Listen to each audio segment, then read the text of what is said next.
Good afternoon. Early May 2021.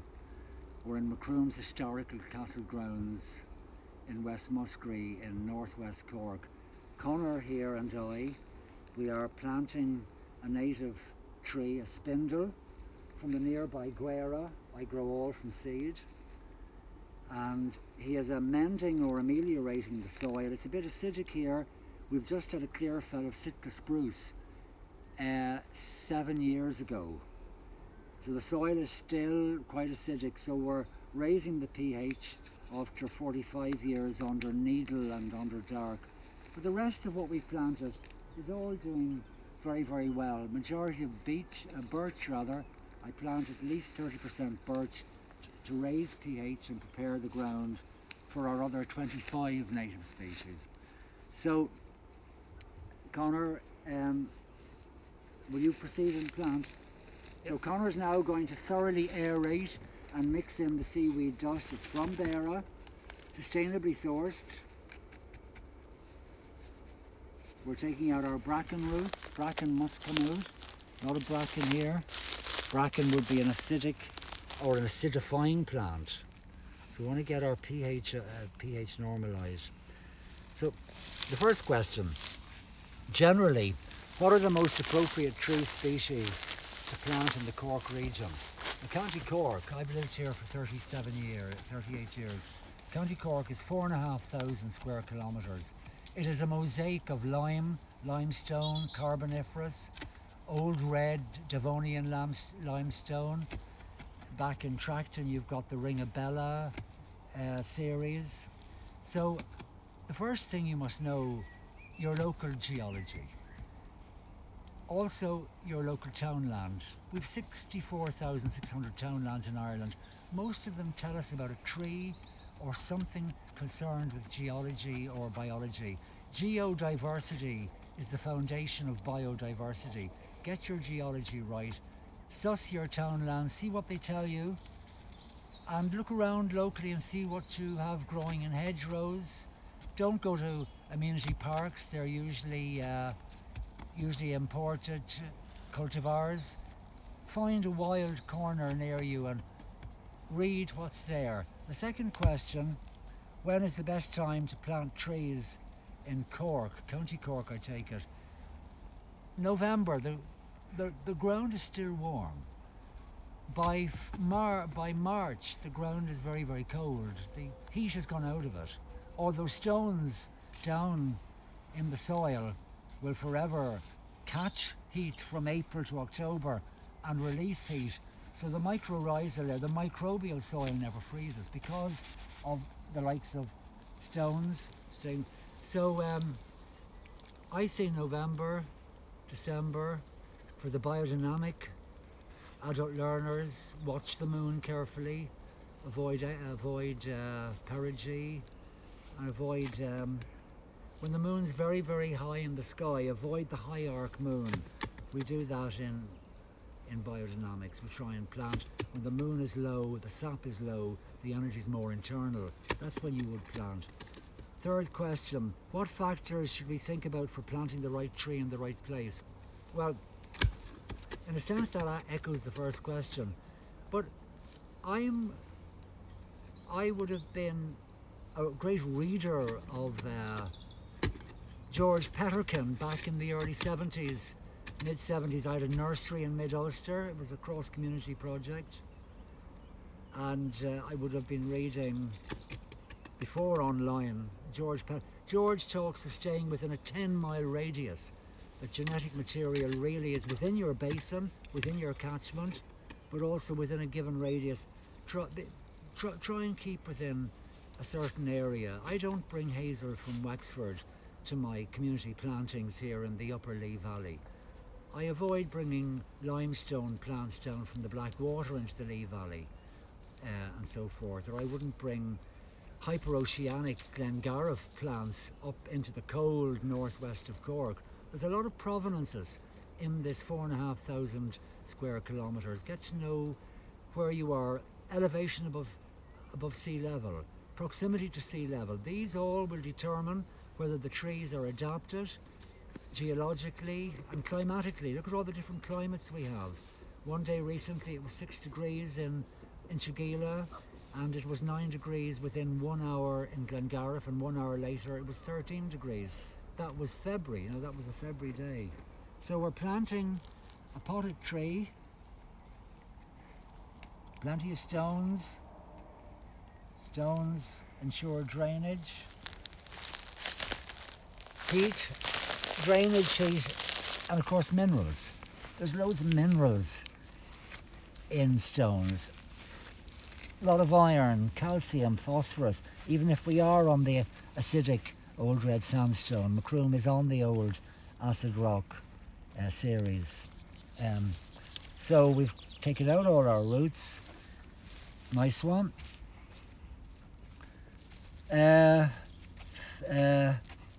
Sixth question, what native trees do well in a small garden? Look, this tree here, a spindle, Euonymus europaeus, Crown Fiorish osquailga. Lovely small tree, does well in a garden. Mountain ash, small tree. Hazel, good lord, one hazelnut contains 1.7 times more protein than hen's egg, weight for weight. Hazelnuts, supports 87 insects. Hawthorn, beautiful town tree. Over 100 insects live in the. There's a little earwig from the pot. We want to give all life forms an opportunity to reach their personality. What else? Some of the smaller willows. Goat willow, beautiful little tree, supports 267 insects. The willow species. We've 5 native willows, 500 crosses and back crosses, but 5 true native species, apart from the cultivars and the subspecies. Holly. You couldn't beat holly in a garden. Holly. Arbutus is a small tree. I've grown white beam for nearly 40 years, 7-8 metres at the most. There's 5 species of white beam. They're indigenous. I'm emphasising indigenous or endemic because we need to start thinking about what has adapted over 10,000 years on this island. The climate is essentially oceanic or Atlantic. What has adapted to the various diseases and fungi and bacteria and so forth. The mycorrhiza, we know of 50,000 species according to Stamets in this part of the Northern Hemisphere. So they have all made their connections. What should we do to care for trees after planting? Well, here we have rabbits, hares, we've deer in this old medieval domain from 1365. Sorry, Connor, there it is. So we want to put on a rabbit guard to protect it from chewing. A rabbit guard. The bamboo as well? And bamboo, yes please, a bamboo. The bamboo is to strengthen. He will go down the narrow end, Connor. The narrow end goes in very carefully into the root. Very, very carefully, and if you feel it, you'll know. You'll go between the main fibres. And there we are. This will hold the tree when the hare comes to feed its leverets. And it'll also hold the rabbit guard. Watering. No matter how rainy it's been in the last week, I would try and bring this in as well. I would always bring water, not town water, not chlorine, not fluorine, blah, blah. Bring river water if you wish, if you want hard water. Rainwater is ideal, it's distilled. You're going to have to choose. One of these must be sacrificed to the hare.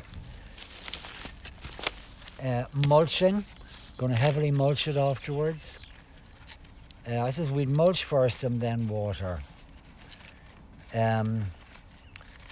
We gave it a semi-shaded site because we know spindle, number one, it likes the wet limestone, but where I've seen it in the wild, Loch Ree, Brackloon, the various woodlands, the Guera, over the hill from me, I live near it. Spindle is a shade-tolerant tree. A shade-tolerant tree, a very beautiful little tree. Trimmers, keep trimmers away. Salt, herbicide, pesticide. Dog's urine killer. Scratching of cats, not good. Lawnmowers. Salt. Never introduce salt. The feeding zone is only 4 inches deep. Trees feed within the upper mycorrhizal zone. Don't poison the mycorrhiza with salt. Fire. Keep fire away from the tree. Parking your car. Keep the car away. The biggest issue with protecting your tree, compaction. So while we mulch our tree, we're not compacting it. We're not building up, because remember, when the leaves fall down and the tree slips away to sleep, although sap will continue moving in the winter, slow, perhaps 4 kilometres an hour up through the xylem, but roots in the winter take over part of the job of respiration, of keeping cool, of breathing. Atmospheric exchange is going on in the roots, so you don't want to pile up the tree and suffocate it. So compaction. And finally on this one, farmers. If you're wondering why your trees are dying in the field, your parkland trees, blah blah. If your cattle or horses or sheep or goats or any of your livestock or pigs are treated with ivermectin, ivermectin is a very powerful residual fungicide that kills mycorrhiza of trees. Can you understand that, Connor? So mycorrhiza would have known. We've known this since the 70s. A distant relation of mine, Cook, came up with the science in Oxford in the 70s. Question 2 is, are there any tree species we should avoid planting? Be very careful when you're planting beech. First brought to Ireland by the Earl of Wicklow to his Wicklow domain, Shelton Abbey in 1689. The first time we saw beech. It is native to southeast Wales. By native or indigenous, I mean it came of its own accord with the ice melt and the fast rise of water. But the land bridge took beech, according to Rackham and Soutar, Petterkin, Kelly and Trinity, and so forth. The southern coast of England accepted the warm continental reflected heat. Beech made it to England, but now it's been brought right up through the island of Britain, and it's doing well in Scotland. So it does well in Ireland, but it's a very large, fast-growing, dark tree. Only bluebells will survive under this exotic, rather exotic, although it is here 300 years, 330 odd years, and it does now support, we know, 60 indigenous insects and a large array of lichens and liverworts. But you have to be careful where you plant it. I would never plant yew in my 35 years visiting schools and secondary schools in the Upper Lee Valley and Tipperary and Wicklow and in the north of Ireland and in Longford and in Kerry. I would never plant yew in a school ground for obvious reasons. We naturally pick and taste. The other day we tasted young beech leaves in Glengariff. Gorgeous alkalizing taste, coconut taste, like eating furze or gorse blossom at this time of the year. What else?